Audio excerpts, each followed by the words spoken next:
साधू साधू साधू साधू। विषय आहे मिलिंद प्रश्न। आजचा विषय आहे एका दरवाजा असलेली कोठडी। एक दरवाजा असलेली कोठडी। विषय काय आहे? एक दरवाजा असलेली कोठडी म्हणजे घर। एक दरवाजा असलेली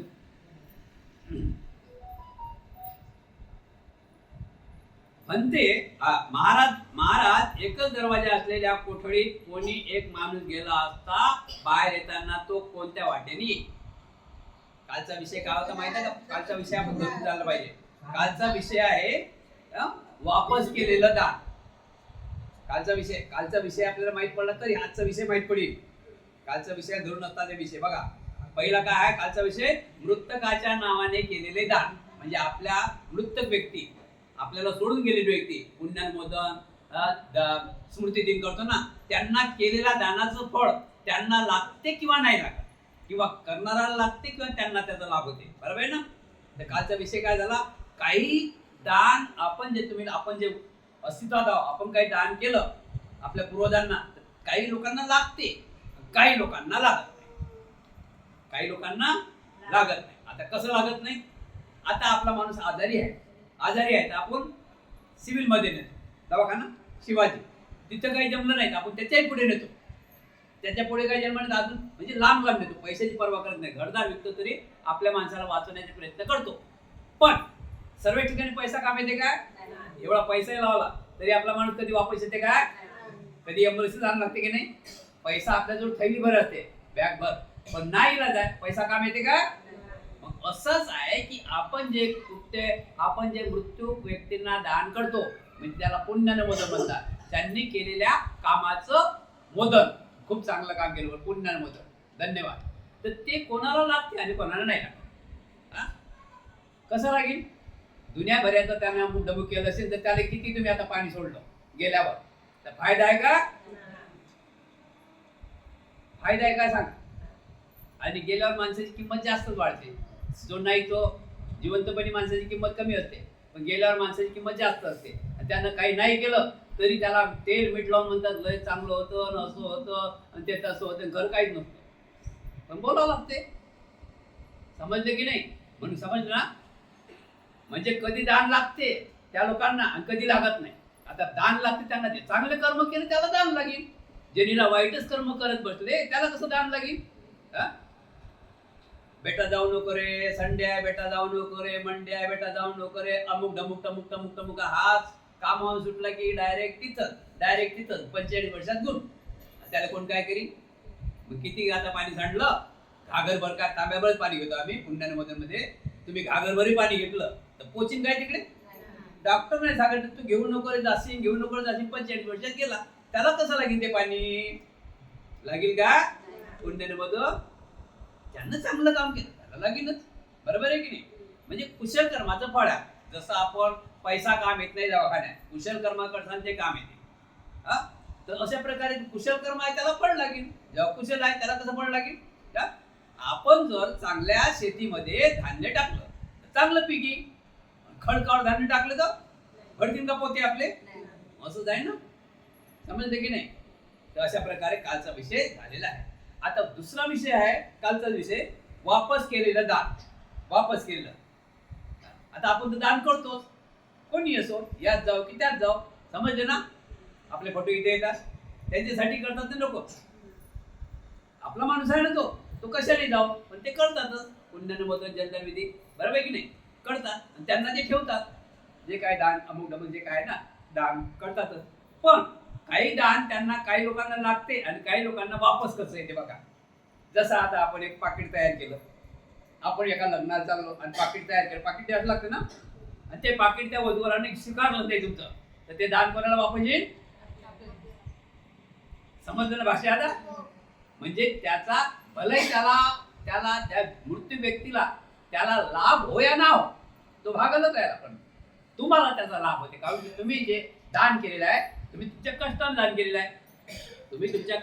केलेलं आहे, काही ठिकाणी असं होते की पूर्वजांचे कष्ट असतात फळ, म्हणजे पूर्वजांनी कमावून ठेवलेले तेच आपल्याला खाता येत नाही, त्यातच वाटतो आपण. पण तरी सुद्धा त्यांचं जरी पैसा असेल, त्यांचं जरी धन आपण वाटप करत असेल, तर तरी कुशल कर्म तुमचं लागते. कारण जिवंतपर्यंत त्याला कळू, जिवंतपर्यंत तो देऊ शकला नाही. तो जिवंत होता व्यक्ती, तो त्यावेळेस देऊ शकला नाही ना. धन आता त्याचंच आहे, पण तुम्ही देऊ शकले त्याच्या धनाचं, म्हणजे पुण्य कोणाला लागते, समजलं ना. असंही कधी कधी होते. आता हाच तोच विषय आहे की महाराज एक दरवाजाची कोठडी आहे, एक दरवाजाचा घर आहे. पण ते म्हणतात महाराज एकाच दरवाजाचं घर आहे, जसं आपलं असं घर एकच दरवाजा आहे. आता इथून येणारा माणूस या दरवाजात येईल की नाही, जाणारा माणूस कुठे जाईल, बरोबर आहे की नाही, याच दरवाजातून जाईल. पण ते ज्या दरवाजातून जो आत गेला त्या दरवाजातून तो बाहेर पडलाय. एकच दरवाजा नाही, आत आला त्या दरवाजातून तो बाहेर पण जाऊ शकते. महाराज याचप्रमाणे आपल्या मृत्यू बांधवांच्या नावाने दिलेल्या दानाचे फळ सुद्धा देणाऱ्यालाच प्राप्त होते, देणाऱ्याला प्राप्त होते. बघा कसं प्राप्त होते. मिलिंद प्रश्न आपला विषय चालू आहे आणि आपण भगवान बुद्ध त्यांच्या धम्माकडे जाऊया. भगवान बुद्ध त्यांच्या धम्म, भगवान बुद्ध त्यांच्या धम्मामध्ये एक विशाखा, मिगार माता म्हणतात. विशाखाचं लग्न झालं, धनिक बाई तरी श्रीमंताच्या घरी गेली, श्रीमंत. आणि ते तिथे गेल्यानंतर ते विशाखा ही भगवान बुद्धाची उपासिका होती. मग लग्न झाल्यावर काय करतात, ते पूजा करतात की नाही, खाऊ घालतात, लोकांना बोलावतात, त्याचा म्हणतात लग्नात समाज स्वागत म्हणतात ना. त्या अशा प्रकारे त्याने सांगितलं की विशाखा आपल्या नवीन नवरी करतात की आपल्याकडे अजूनही करतात ना. तर विशाखा सांगितलं की आता तुमच्या लग्नाचा 3-4 दिवस आहे, ते स्वागत समारंभ आपल्याला करायचा आहे. जरा पुढे स्वागत समारंभ करायचा आहे. म्हणून इथं ठेवलं की हे ठेवलं बरं होतं, ठेवतात ते बरं होते. ठीक आहे, समजलं ना. मिलिंद प्रश्न आपला आपण विषय घेऊया की दान कसं. तर मिगार सासरा होता विशाखाचा, आणि तो खूप धनिक श्रीमंत होता. आणि नवीन लग्न झालं, मग स्वागत समारंभ करतात, लग्नाचा स्वागत समारंभ करतात ना. तर त्यावेळेस मग सांगितलं की आपला स्वागत समारंभ करायचा तुमच्या लग्नाचा, आणि काही लोकांना भोजनाला घेऊन यायचा. काही भिक्षू त्यांच्या अंगावर निवसलं, कपडेच नाही, त्यांच्या अंगावर कपडेच नाही, त्या लोकांना भोजनाला बोलावता. नकार दिला मिगार मातेनं, विशाखाने नकार दिला की अशा लोकांना कोण भोजन देईल, त्यांच्या अंगावर एकही कपडा नाही, त्यांना कसं भोजन देईल. ठीक आहे ना, बरोबर आहे की नाही, समज ना. तर अशा प्रकारे नंतर मग त्या ठिकाणी बुद्धाचे भिक्खू गेला, एक बुद्धाचा भिक्खू गेला, भिक्षापात्र घेऊन उभा राहिला. आता हा मिगार सासरा खूप म्हणजे चांगल्या प्रकारे भोजन पाची पकवान खात होता. आणि हा गेला भिक्षू गेला, दारी उभे राहतात भिक्षू दारी उभे राहिले आणि काय बोलत नाही. पण विशाखाने बघितलं आणि विशाखा काय म्हणते माहिती काय, भंतीजी कृपा करून आपण थोडं पुढे जा, माझे सासरे हे रातचं शिळ अन्न खात आहे. काय खात आहे, आता ते शिळ अन्न होते काय, ताजा माल होता तो, माल समज ना, ताजा माल होता तो, पण ते शिळ अन्न खात आहे. आता या मिगार सासऱ्याला राग आला ना, लय गोष्ट मोठी आहे, पण ते आपण थोडक्यात घेऊ ना, आपल्या दानाचा मतलब समजायसाठी. राग आला, ते कोर्टापर्यंत गेली, न्यायालयापर्यंत. शेवटी न्याय कोणाला मिळाला, विशाखाकडून. कारण की तो कोणतं अनाज खात होता, ते भलाही ताथं अनाज होतं, पण ते त्याच्या पणाजाने कमावलेलं होतं, याच्या कष्टाचं. म्हणून अशा लोकांना अशा पुण्यान मोदलमध्ये जरी त्यानं कमावले असतील आणि तुम्ही आता ते दान देता, त्याचाच पैसा आहे तो, पण तुम्ही सरळ ठरता. कोण ठरते, तुम्ही सरळ ठरता, भले त्याचाच पैसा आहे, पण तुमच्या हातून देता ना. त्यानं जीवनात कधी दान केलं नाही कोणाला, देणं शिकला पण देणं शिकला. म्हणून दानाचा असा मतलब आहे. बनते असो हे मी मान्य करतो आणि त्याचे फळ देणारालाच लागते. हे मी मान्य करतो, त्याचे फळ देणारालाच लागते, बरोबर आहे की नाही. असेही मी मान्य करतो, त्याबद्दल आता मी अधिक वाद घालू शकत नाही. परंतु म्हणते, जर दिलेल्या दानाचे पुण्य देणाऱ्याच्या मृत्यू संबंधातांना मिळाले आणि त्याचे फळ ती सांगतात तर त्या कोणी हत्या करणारा, कोणी खून करणारा मनुष्य, अविचारी मनुष्य, क्रोधात खून करून त्या पापकर्माचे फळ आपल्या मृत्यू पावलेल्या संबंधाचे ज्ञान देणारा असा संकल्प करून लागला, मी माझ्या या थोर पापाचे फळ माझ्या अमक्या अमक्या संबंधितास प्राप्त हो, तर खरोखर त्याचे फळ त्याला पूर्वजांना लाभेल काय? आता प्रश्न असा पडला. प्रश्न बघा, महत्वाचा मुद्दा आहे, लक्षात ठेवा. आपण तर दान करतोच, दानाचे प्रकार आपल्याला माहित आहे. दानाचे प्रकार, दानाचे प्रकार आणि काय? दान म्हणजे पहिले समजून झाला. दान हा शब्द झाला काय? दान म्हणजे काय, हा एक पहिले मुद्दा समजून झाला. दान म्हणजे फक्त आपल्या डोळ्यासमोर काय बंडल दिसते पैशाचं, ते नाही आहे, ते नथिंग आहे. पैशाचं बंडल ज्याच्या जो आहे त्याने ते काही करावं. आपल्या धर्मामध्ये पैशाला काही किंमत ठेवलेली नाही, पैशाला अजिबात किंमत ठेवलेली नाही. आणि पैशाशिवाय जीवन जगू शकत नाही. पैशाशिवाय जीवन जगू शकते का माणूस? पण पैशाला एवढी किंमत ठेवलेली नाही, दानाला त्याच्यापेक्षा मोठी. दान कशाचं आहे? दान शब्द असा आहे, दान म्हणजे देणे, दान म्हणजे देत राहणे. तर कोणाला देत राहणे? जर समोर आपल्या समोर आता एक उपाशी व्यक्ती आहे, म्हातारा आहे, त्याचं पोट आपल्याला माहित पडते ना, जेवणाराचं पोट माहित पडते की नाही? म्हाताऱ्याचं पोट माहित पडते नाही, खड्डा उपाशी आहे म्हणून, तर त्याला दान करा. म्हणजे आपण आपल्या जो काही आहे त्यातलं काहीतरी दान करावं. मग आपल्या जो भोजन दान आहे भोजन दान द्या. दुसरा अजून मुद्दा पुढे जाऊया. थंडीचा टाइम आला, आपण मुंबईत राहतो, बरेच लोकांच्या अंगावर चादर नाहीत, माहिती आहे ना, बघतात ना आपल्या अंगावर चार चादर एवढी तरी खडखड खडखड खडखड बंगल्यात पण आहे ना, करतात ना, दात वाजतात की खडखड खडखड, आणि तो तर बिचारा तिथं बसला मच्छर आहे. तर मग आपल्या कमाईचा हिस्सा काहीतरी अशा लोकांना दान करा की ज्या दानाचं फळ ताबडतोब भेटलं पाहिजे. आपल्याला दान करण्याच्या वेळेस आनंद वाटला पाहिजे. इथं पेटीत असं एवढा बंडल टाकलं ना, तुमच्या काही कामात होणार नाही. ते दान कुठे चाललं हे तुम्हाला माहिती नाही. सोन्याचा 20 किलोचा मुकुट माहिती का? 4 दिवस कोणाला कुठं भेटला माहिती का? 20 किलो सोनं मुकुट बनवला. कुठं माहित आहे? सांगा, हात वर करा. कोण सांगते?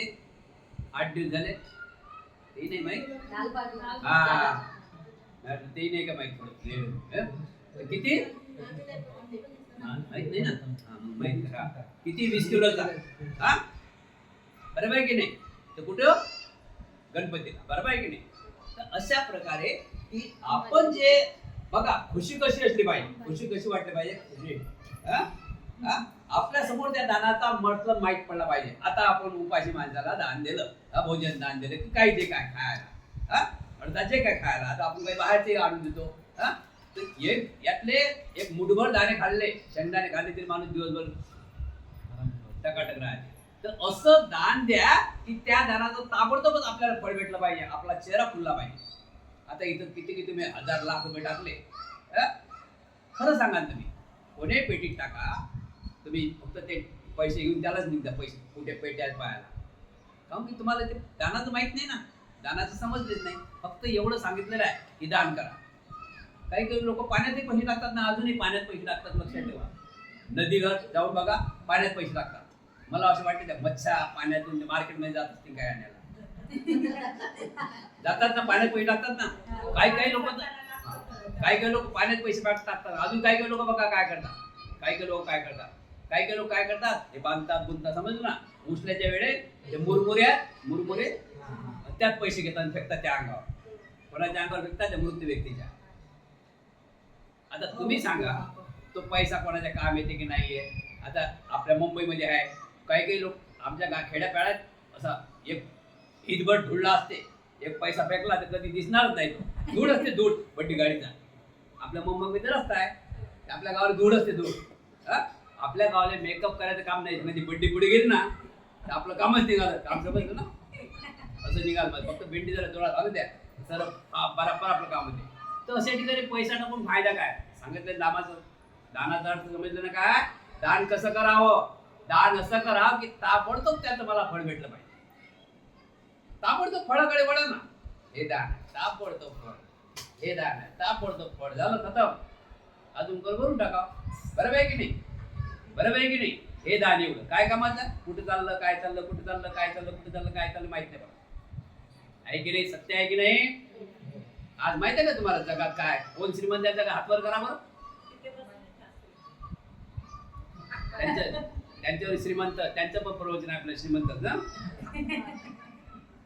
श्रीमंत जगात कोण श्रीमंत आहे माहिती आहे काय? जगात श्रीमंत फक्त एकच आहे, ट्रस्ट. कोण श्रीमंत आहे?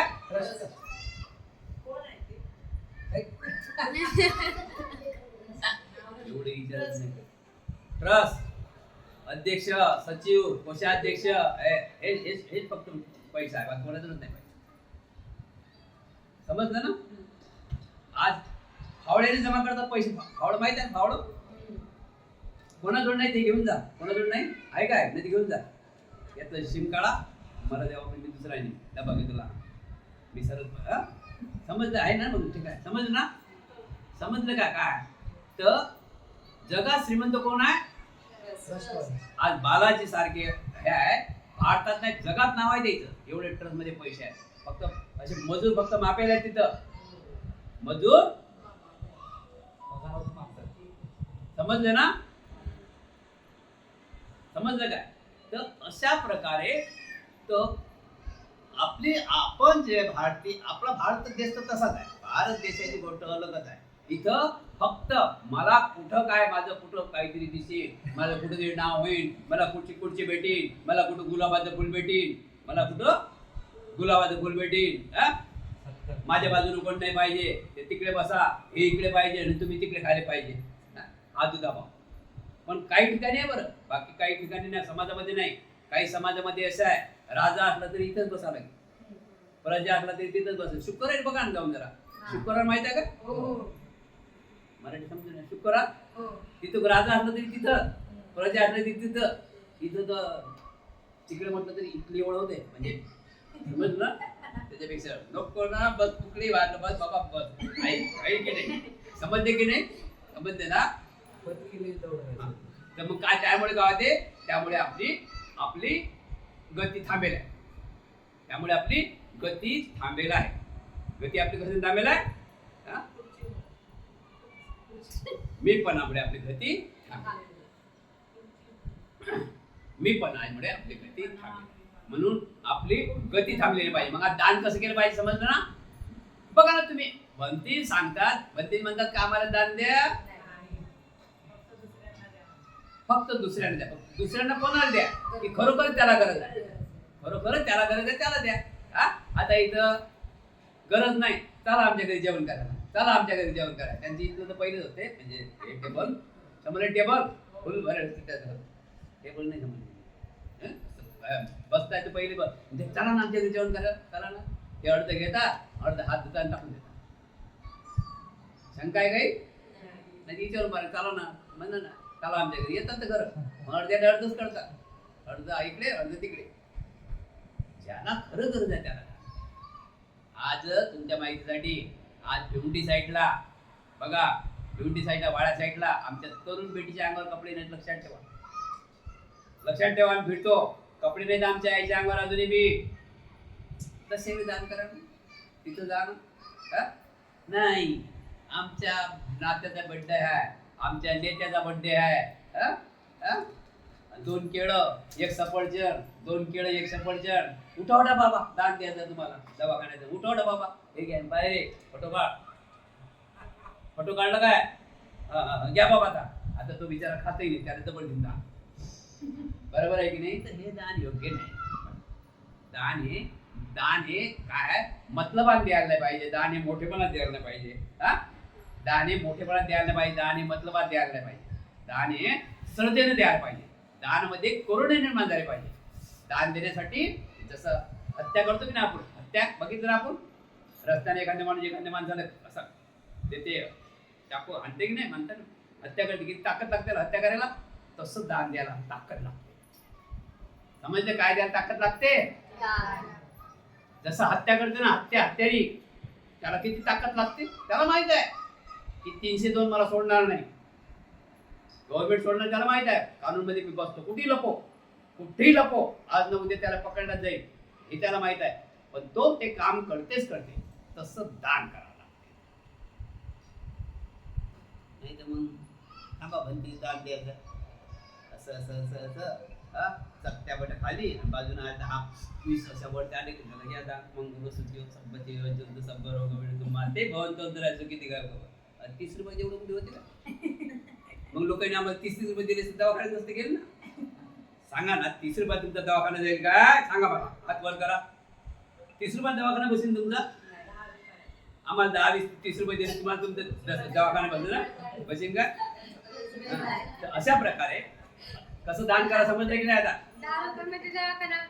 हो ना पावती भाडा लागेल मग ते पावती होईल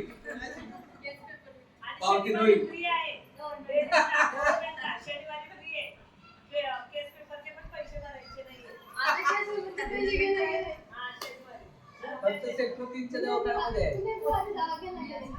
बनते ना क्षण पुण्य कर्माचे फळ तर त्या मृत्यू शांती बांधवांना मिळतात पण पाप कर्माचे फळ मात्र मिळत नाही याचे कारण काय आता आपण पुण्य करतो आपल्या पूर्वजांच्या नावानं भोजन दान आहे अमुक दान आहे तमुक दान आहे असे काही लोकांनी विहार बांधून देऊन राहिले आजही बी असे विहार 1-2 बाया बांधून देऊन राहिल्या तुमच्या माहितीसाठी 2014 मध्ये किती मध्ये 2014 मध्ये पुरे इंडिया बघून राहिला आपल्याला लक्षात ठेवा 2014 मध्ये 2च उपासिकांनी 2 क्विंटल 90 किलो सोनं दिलं बुद्ध गायला किती क्विंटल 90 किलो तुम्ही राशन तरी देता का 2 क्विंटल 90 किलो हात वर करा कोण देते राशन किती आता भोजन दान आहे 18 तारखेला मला भोजन दान आहे भोजन माहिती आहे भोजन दान सांगतो समारोह किती क्विंटल राशन तिथे कोणी हात वर करा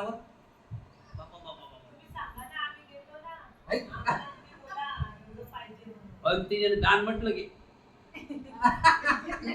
कोणी तो असंच करतात भंतीला माहित पण काहीतरी असं फोन पण अशा प्रकारे 2 क्विंटल 90 किलो सोनं दान ठीक आहे 2 क्विंटल 90 किलो साधा आहे काय दान देणं त्या बाईकडे असेल तेवढं म्हणून नाही दिलं त्या बाईला दानाचा मतलब माहित पडला म्हणून दिलं जरा साधुकार द्या त्या बाईने दिलं नाही त्या बाईला दान त्या 2 व्यक्त्या उपासिकांना दानाचा मतलब होता म्हणून दिला त्याला दानाचा मतलब माहित पडला दानाचा मतलब काय जेवढं तुम्ही शेती पेरता 5 किलो शेती आहे 5 एकर शेती आहे 5 एकर शेतीत 5 क्विंटल धान्य टाका लागत 5 एकर शेतीत फक्त 5च किलो धान्य टाका लागते आणि 25 किलो घ्यावं लागते समजते का समजलं दान 5 एकर मध्ये 5च किलो धान्य टाकलं ना तर 25 किलो धान्य येते किती पट हे वय त्याला ज्याला दानाचा मतलब समजते तो आघाडीवरच आहे ज्याला दानाचाच मतलब समजत नाही बरं दानामुळे होते काय बघा ना दानामुळे घरात किटकिट आहे काय हात वर करा कोणाच्या घरात सांगा मला म्हणते आम्ही कालच दान दिलं आमच्या घरात किटकिट आहे काय आहे कोणी हात वर करा बरं आहे काय किटकिट आनंद आहे क्या बात आहे आणि जिथं दान नाही तिथं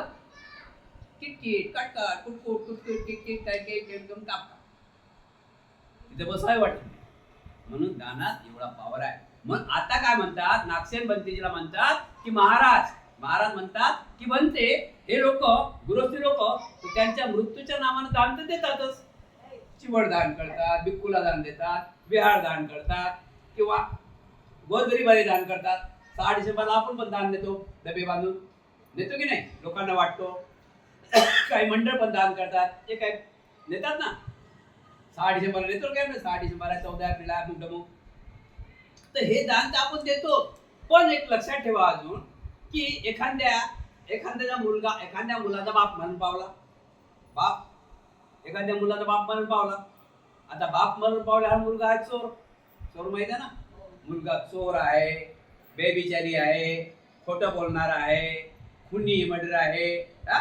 नशाधारी आहे 5ही वस्तू तो 5ही विषयाचं तो सेवन करत नाही पंचशीलाचं पालन करत नाही मग आता त्याचा बाप मरण पावला मग हा तर चोर आहे हा तर बदमाश आहे हा तर गुंड आहे मग याचं जे कुशल कर्म आहे ते त्या बापाला लागाव काय लागेल काय यानं म्हणावं की बापा तुम्ही तर गेले पण मी जे आहे गलत काम करत आहो यातला तुम्हाला हिस्सा थोडा फार घ्या होऊ शकते का मग ज्याचे कर्म त्याला भोगावं एखाद्या माणसाने मर्डर केला तर सारा घरातले लोक नेतात का पकडून ज्याने गुन्हा केला असाधानाचा मतलब आहे.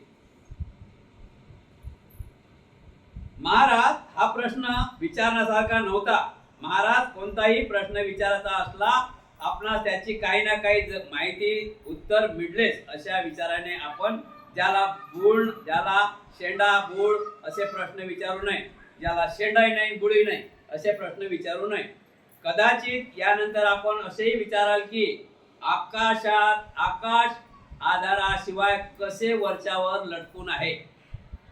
मनुष्य पक्ष्यांना 2च पाय का आहात, हरणांना 4 पाय का आहात. म्हणते नाक्षर आपण उपहास करावा या हेतूने नव्हे तर माझी शंका दूर करण्याकरिताच मी हे प्रश्न विचारले आहेत. म्हणते संसाराचे कित्येक लोक उलट्या डोक्याचे आणि विकृत विचाराचे असतात. उलट्या डोक्याचे असतात ना लोक, विकृत विचाराचे असतात. त्यांनी आपले उत्तर ऐकून स्वतः सुधारणा करून घ्यावा याच एकमात्र उद्देशाने मी आपणास प्रश्न विचारत आहे. काय भंतीजी म्हणतात तुम्ही, काय प्रश्न विचारता की त्याचा बाप खुनी, त्याचा बाप चांगला होता, मुलगा बेबिचारी आहे, खोटं बोलणार आहे, दारू पिणार आहे, चोर आहे. त्यांना समजलं की पप्पा तुम्ही तर गेले आता, पण मी काय पुण्यानं बदल करू शकत नाही. हेच मी जे पुण्य करत आहोत, मी जे काम करत आहोत यातला काही हिस्सा घ्या. योग्य आहे काय? तर त्या भंतेजी म्हणतात की महाराज एक पद्धत आहे का तुमची बोलायची? ज्या गोष्टीला शेंडा नाही बुडूक नाही अशा गोष्टी विचारू नका. उद्या तुम्ही असंही म्हणता की हे आकाश वरच्यावर कसं तरंगते, हे आकाश वरच्यावर कसं तरंगते. उद्या असंही म्हणतात की माणसाला 2 पाय का आहात, हरणाला का 4 पाय नाही, मग काय 8 पाय करावं का माणसाला? बरोबर आहे की नाही? अशा प्रकारे आजचा विषय या ठिकाणी समाप्त होत आहे. साधू साधू.